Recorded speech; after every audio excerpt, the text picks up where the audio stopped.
Hi hello good morning. Welcome to R K YouTube channel.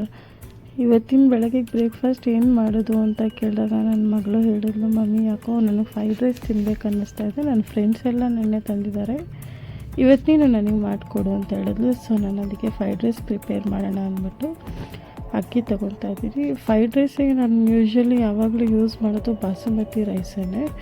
ಇಲ್ಲಿ India gate basmati ರೈಸ್ನೇ ನಾನು use ಮಾಡ್ತಾಯಿದ್ದೀನಿ. ನಾನು ಇವತ್ತು ಬೆಳಗ್ಗೆ ಮತ್ತು ಮಧ್ಯಾಹ್ನ ಎರಡಕ್ಕೂ ಸೇರಿಸಿ ಅವಳಿಗೂ ಡಬ್ಬಿಗೂ ಬೇಕಲ್ವ, ಬಾಕ್ಸಿಗೂ ಬೇಕು ಅಂದ್ಬಿಟ್ಟು ನಾನು ಒಂದು ಸ್ವಲ್ಪ ಜಾಸ್ತಿನೇ ಹಾಕ್ತಾಯಿದ್ದೀನಿ. ಬಾಸುಮತಿ ರೈಸ್ನ ಏನಿಲ್ಲ ಅಂದರೂ ಒಂದು 30 to 45 ಮಿನಿಟ್ಸ್ ಆದರೂ ಸ್ವಲ್ಪ ಸೋಕ್ ಮಾಡಬೇಕು. ಸೊ ನಾನು ಬೆಳಗ್ಗೆನೇ ಎದ್ದು ಬಾಸುಮತಿ ರೈಸ್ನ ನೆನೆ ಹಾಕಿದ್ದೀನಿ.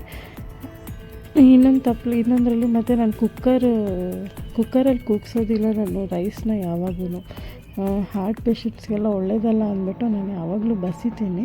ಸೊ ಇಲ್ಲಿ ಒಂದು ತಪ್ಪಲೆಗೆ ನೀರಿಟ್ಬಿಟ್ಟು ಎಷ್ಟು ಬೇಕೋ ಅಷ್ಟನ್ನ ಅಳತೆ ಮಾಡ್ಕೊಂಡು ಒಂಚೂರು ಜಾಸ್ತಿನೇ ನೀರಿಡ್ತೀನಿ. ಬಸಿಯೋದ್ರಿಂದ ಏನಾಗೋದಿಲ್ಲಲ್ಲ. ಸೊ ನಾನು ಸ್ವಲ್ಪ ಎಕ್ಸ್ಟ್ರಾನೇ ಇಟ್ಟಿದ್ದೀನಿ. ಅದು ಹುಡಿಯಾಗಿ ಬರಬೇಕು ಅಂತ ಅಂದ್ಬಿಟ್ಟು ಚೂರಿ ಎಣ್ಣೆ ಹಾಕಿದ್ದೀನಿ ನಾನು. ಆಮೇಲೆ ಇನ್ನೊಂದು ಸ್ವಲ್ಪ ರುಚಿಗೆ ತಕ್ಕಷ್ಟು ಒಂಚೂರು ಉಪ್ಪು ಹಾಕಿದ್ರೆ ಟೇಸ್ಟ್ ವೈಸ್ ಚೆನ್ನಾಗಿರುತ್ತೆ. ಮತ್ತು ನಾವು ಗೊಜ್ಜಿಗೂ ಸ್ವಲ್ಪ ಉಪ್ಪು ಕಮ್ಮಿ ಹಾಕಿದ್ರೂ ಇಲ್ಲಿ ಸರಿ ಹೋಗುತ್ತೆ ಅಂದ್ಬಿಟ್ಟು ನಾನು ಒಂಚೂರು ಹಾಕ್ಕೊತಾ ಇದ್ದೀನಿ. ಹಾಗೆ ಮಧ್ಯಾಹ್ನ ಮಕ್ಕಳಿಗೆ ಶಾರ್ಟ್ ಬ್ರೇಕ್ ಏನು ಕೊಡೋದು ಅಂತ ಅಂದ್ಬಿಟ್ಟು ಮನೇಲಿ ಫ್ರೂಟ್ಸ್ ಇತ್ತು. ಫ್ರೂಟ್ಸ್ ಎಲ್ಲ ವಾಶ್ ಮಾಡಿಬಿಟ್ಟು ಅವ್ರಿಗೆ ಡಬ್ಬಿಗೆ ಹಾಕ್ಬಿಡೋಣ ಅಂದ್ಬಿಟ್ಟು ಫ್ರೂಟ್ಸ್ನೆಲ್ಲ ದ್ರಾಕ್ಷಿ ಎಲ್ಲ ಉಪ್ಪು ಮತ್ತು ಬಿಸಿನೀರು ಹಾಕ್ಬಿಟ್ಟು ನಾನು ತೊಳಿತೀನಿ. ಸೊ ಗಂಟಲು ಕಡ್ತಾ ಬರೋಲ್ಲ ಈ ರೀತಿ ಮಾಡೋದ್ರಿಂದ ಮಕ್ಳಿಗೂ. ಈಗಿನ ವೆದರಲ್ಲಿ ಒಂದು ಸ್ವಲ್ಪ ಏನಾದರೂ ಆಯಿತು ಅಂದ್ರೂ ಪ್ರಾಬ್ಲಮ್ ಆಗ್ತಾಯಿದೆ ನನಗೆ. ಅದಕ್ಕೆ ನಾನು ಉಪ್ಪು ನೀರಲ್ಲಿ ಬಿಸಿ ಮಾಡಿ ಯೂಸ್ ಮಾಡ್ತಾಯಿದ್ದೀನಿ. ಸೊ ಅಷ್ಟು ಕಡೆ ನನಗೆ ಈ ಕಡೆ ಅಕ್ಕಿ ನೀರು ಮಳ್ತಿತ್ತು. ಸೊ ಮಳ್ತಾ ಇರೋ ನೀರಿಗೆ ನಾನು ಎಷ್ಟಿದೆ ಅಷ್ಟು ಅಕ್ಕಿನ ಫುಲ್ ಹಾಕ್ತಾಯಿದ್ದೀನಿ.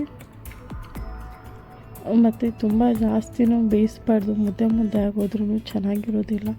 ಇದು ಬಾಸುಮತಿ ರೈಸ್ ಅಂತೂ ತುಂಬ ಬೇಗ ನೆನೆಸಿಟ್ಟಿರ್ತೀವಲ್ವ, ತುಂಬ ಬೇಗ ಬೇಯ್ಬಿಡುತ್ತೆ. ಅದಕ್ಕೆ ನೋಡಿ ಗೊತ್ತಾಗುತ್ತೆ, ನಾವು ನೋಡ್ತಾ ಇದ್ದಂಗೆ ಗೊತ್ತಾಗೋಗ್ಬಿಡುತ್ತೆ ಎಷ್ಟು ಬೆಂದಿದೆ ಅಂದ್ಬಿಟ್ಟು. ಸೊ ಇವಾಗ ಅಕ್ಕಿನಾಯಿತು ಬಸ್ತಿದ್ದೀನಿ. ಈ ಕಡೆ ಗೊಜ್ಜಿಗೆ ರೆಡಿ ಮಾಡ್ಕೊತಾ ಇದ್ದೀನಿ.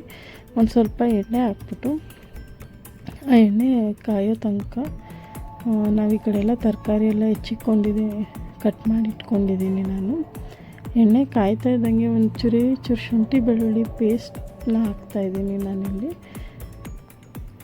ಚೆನ್ನಾಗಿ ಇದು ಎಣ್ಣೆಲಿ ಶುಂಠಿ ಬೆಳ್ಳುಳ್ಳಿ ಪೇಸ್ಟ್ ಹಾಕೋದ್ರಿಂದ ಏನಾಗುತ್ತೆ ಅಂದರೆ ಆ ಶುಂಠಿ ಬೆಳ್ಳುಳ್ಳಿದು ಸ್ಮೆಲ್ಲೆಲ್ಲ ಎಣ್ಣೆಗೆ ಹೋದರೆ ಎಣ್ಣೆಯಿಂದ ಎಲ್ಲ ಟೇಸ್ಟ್ ತುಂಬ ಚೆನ್ನಾಗಾಗುತ್ತೆ ಅಂದ್ಬಿಟ್ಟು ನಾನು ಶುಂಠಿ ಬೆಳ್ಳುಳ್ಳಿ ಪೇಸ್ಟ್ನ ಹಾಕ್ಕೊತಾ ಇದ್ದೀನಿ.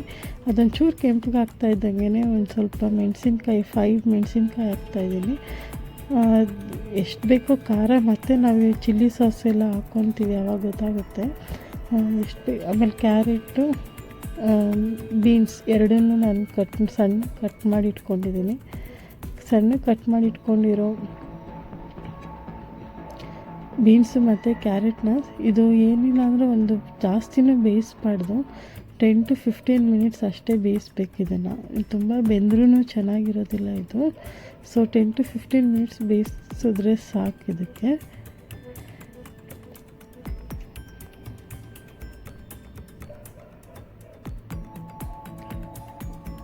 ಇವಾಗ ನೋಡಿ ಸ್ವಲ್ಪ ಬೆಂದಿದೆ ಅಂತ ಅನಿಸ್ತಾ ಇದೆ ನನಗೆ. ಮುಟ್ಟಿದ ತಕ್ಷಣವೇ ಅದು ಗೊತ್ತಾಗ್ಬಿಡುತ್ತೆ ಫೀಲಿಂಗ್ ನಮಗೆ, ಬೆಂದಿದೆ ಅಂತ ಅಂದ್ಬಿಟ್ಟು. ಸೊ ನಾನು ಇದರಲ್ಲಿ ಒಂದು ಕ್ಯಾರೆಟ್ನು ಮತ್ತು ಒಂದು ಬೀನ್ಸ್ನ ಎರಡನ್ನೂ ನೋಡ್ತಾ ಇದ್ದೀನಿ. ಆಮೇಲೆ ಇದಕ್ಕೆ ಒಂದು ಸ್ವಲ್ಪ ಟೊಮೊಟೊ ಸಾಸ್ ಹಾಕ್ತಾಯಿದ್ದೀನಿ ನಾನು. ಜಾಸ್ತಿನೂ ಹಾಕ್ಬೋದು, ಮತ್ತು ನಾವು ಹಾಕ್ಕೊಬೇಕು ಅನ್ನಲ್ಲ, ಅದಕ್ಕೆ ಸ್ವಲ್ಪ ಹಾಕ್ತಾಯಿದ್ದೀನಿ. ಅದ್ರ ಜೊತೆಗೆ ಚೂರು ಸೋಯಾ ಸಾಸ್ ಹಾಕ್ತಾಯಿದ್ದೀನಿ. ಸ್ವಲ್ಪ ಸಾಕು ಸೋಯಾ ಸಾಸು, ಜಸ್ಟು ಹುಳಿ ಬರಬೇಕು ಅಂದ್ಬಿಟ್ಟು ಅಷ್ಟೇ ಸೋಯಾ ಸಾಸ್ ಹಾಕ್ತಾ ಇರೋದು. ಇದೆರಡನ್ನೂ ಹಾಕಿ ಚೆನ್ನಾಗಿ ಮಿಕ್ಸ್ ಮಾಡ್ಕೊಬೇಕು. ಅದೊಂದು 2 to 3 ಮಿನಿಟ್ಸ್ ಹಾಕ್ತಾ ಇದ್ದಂಗೆ ಒಂಚೂರು ಚಿಲ್ಲಿ ಸಾಸ್ ಹಾಕ್ತಾಯಿದ್ದೀನಿ. ಅದು ಅಷ್ಟೇ 1 ಟೇಬಲ್ ಸ್ಪೂನಷ್ಟು ಹಾಕಿದ್ರೆ ಸಾಕು. ನಾನು ಗ್ರೇವಿ ಜಾಸ್ತಿ ಮಾಡ್ತಾಯಿಲ್ಲ, ಸ್ವಲ್ಪನೇ ಮಾಡ್ತಾಯಿರೋದು. ಸೊ 1 ಸ್ಪೂನಷ್ಟು ಚಿಲ್ಲಿ ಸಾಸ್ ಹಾಕ್ಕೊತಾ ಇದ್ದೀನಿ.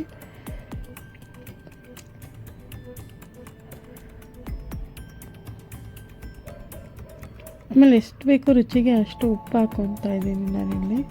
ನಾವು ಆಲ್ರೆಡಿ ಅನ್ನಕ್ಕೂ ಒಂಚೂರು ಉಪ್ಪು ಹಾಕಿರ್ತೀವಿ, ಸೊ ನೋಡ್ಕೊಂಡು ಹಾಕ್ಕೊಬೇಕು.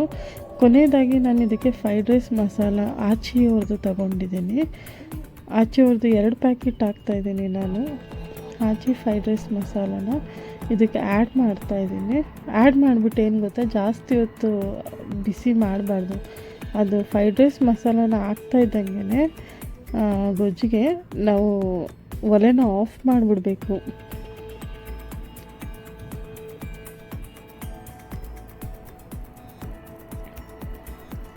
ಆಫ್ ಮಾಡಿ ಟೇಸ್ಟ್ ತುಂಬ ಚೆನ್ನಾಗಿ ಬಂದಿರುತ್ತೆ. ಸೊ ನಾನಿವಾಗ ಇದನ್ನು ಒಂದು ತಪ್ಪಲೆಗೆ ಒಂದು ಚಿಕ್ಕ ಪಾತ್ರೆಗೆ ತೆಗೆದಿಕೊಂಡಿದ್ದೀನಿ. ಸೊ ಇದರಲ್ಲಿ ನಾನು ಎಷ್ಟು ಬೇಕೋ ಅಷ್ಟು ಮಾತ್ರ ಗೊಜ್ಜು ಹಾಕ್ಕೊಂಡಿದ್ದೀನಿ.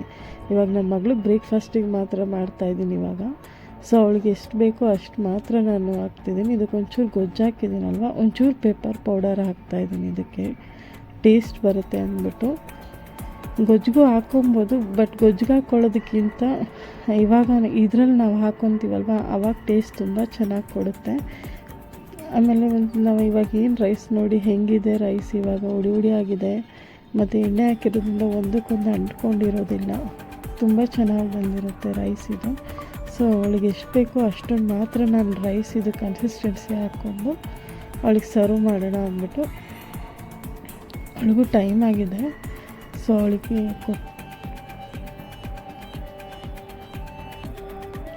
Lunch ಬಾಕ್ಸ್ಗೂ prepare ಮಾಡಬೇಕಲ್ವ. ಸೊ ಅವಳಿಗೆ ಪ್ರಿಪೇರ್ ಮಾಡಿಬಿಟ್ಟು ಅವಳನ್ನ ಕಳಿಸ್ಬಿಡೋಣ ಅಂದ್ಬಿಟ್ಟು ರೆಡಿ ಮಾಡಿದ್ದೀನಿ ನಾನು ಇದನ್ನು.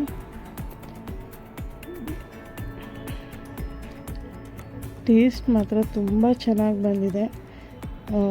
ಉಪ್ಪಾಗಲಿ, ಖಾರ ಆಗಲಿ, ಹುಳಿ ಆಗಲಿ ಎಲ್ಲ ಎಷ್ಟು ಬೇಕೋ ಅಷ್ಟು. ಇನ್ನೂ ಒಂದು ಪ್ಯಾಕೆಟು ಇನ್ನೂ ಚೂರು ಜಾಸ್ತಿ ಹಾಕ್ಕೊಂಡ್ರೆ ನೀವು ಫ್ರೈಡ್ ರೈಸ್ ಇನ್ನೂ ಚೂರು ತರಕಾರಿ ಜಾಸ್ತಿ ಮಾಡಿ ಇನ್ನೊಂದು ಪ್ಯಾಕೆಟ್ ಎಕ್ಸ್ಟ್ರಾ ಆಚಿ ಫ್ರೈಡ್ ರೈಸ್ ಮಸಾಲಾನ ನೀವು ಯೂಸ್ ಮಾಡಿ ಅಷ್ಟೇ. ಟೇಸ್ಟ್ ಮಾತ್ರ ತುಂಬ ಚೆನ್ನಾಗಿರುತ್ತೆ ಅಂತ ಹೇಳ್ಬೋದು. ಹೀಗೆ ನನ್ನ ದಯವಿಟ್ಟು ಎಲ್ಲರೂ ಸಬ್ಸ್ಕ್ರೈಬ್ ಮಾಡಿ, ಶೇರ್ ಮಾಡಿ, ಲೈಕ್ಸ್ ಮಾಡಿ, ಕಮೆಂಟ್ ಮಾಡಿ. ನನ್ನ ವೀಡಿಯೋನ ಹೀಗೆ ವಾಚ್ ಮಾಡ್ತಾಯಿರಿ. Thanks for watching.